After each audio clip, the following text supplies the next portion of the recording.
Wow, there are so many people here. Clergy, distinguished guests, fellow mourners. If I could have your attention for a bit.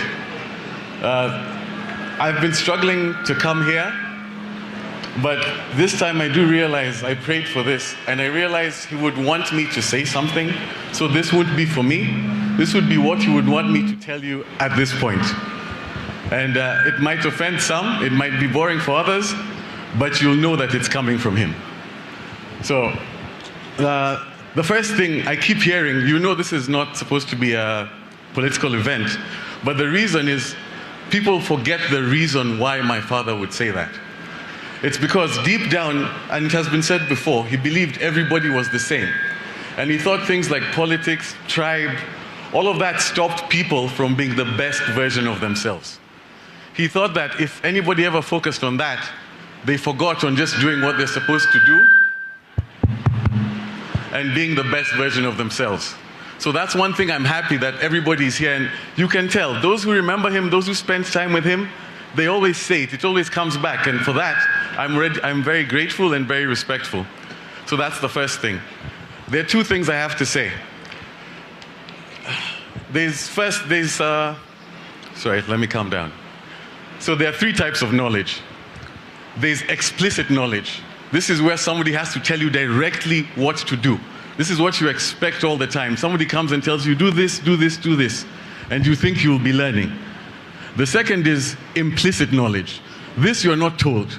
This you watch, you look around, and you learn what to do. You learn how to react. You learn how to carry yourself. And then the last one, which has really hit me of late, is tacit knowledge.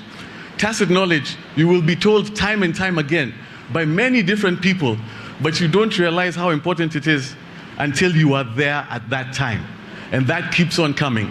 And I think that was the strength of my father. It's because he was brash, he was straightforward, he was not perfect, but he taught me it doesn't matter what a person is. What matters at the end of the day is what they do. And I'll repeat the same thing that I want you to take back. He always let everybody be the best version of themselves. If he ever saw you be a bit better, he would never let you go back. He would shout at you, he would tell you this, he would challenge you. If anything happened in your life, he completely switched and tried to help you come back up. And with that, he got very many different strange friends, and I think that that's a blessing. And that's the second thing that I want to say. And the last thing which keeps on coming is this idea of shoes to fill, etc. What's very strange is I've known my father through many different phases.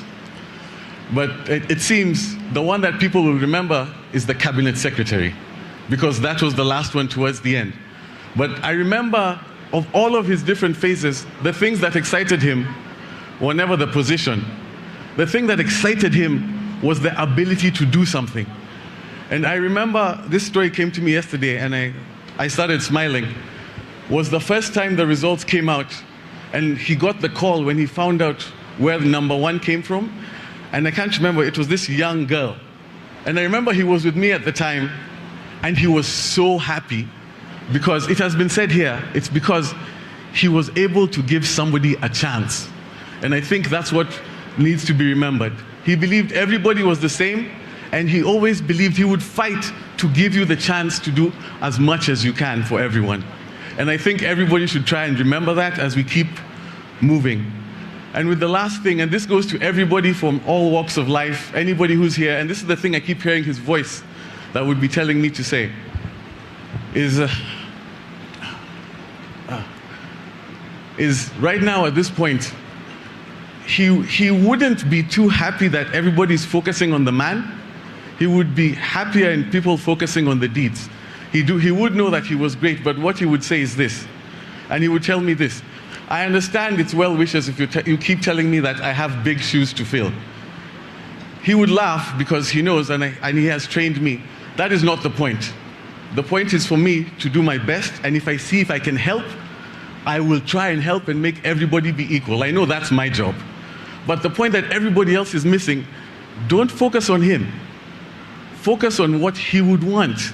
And what he would want is very simple. I don't have big shoes to fill. We all have big shoes to fill.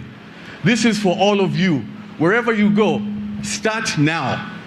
Be honest, try your best, upset people, but be forthright. You don't have to be the best person in the world. You don't have to be the nicest person in the world. But you know what you can do? You can give everybody an equal chance in whatever it is that you do. And if you do that, you will be honoring the memory of my father. So thank you all.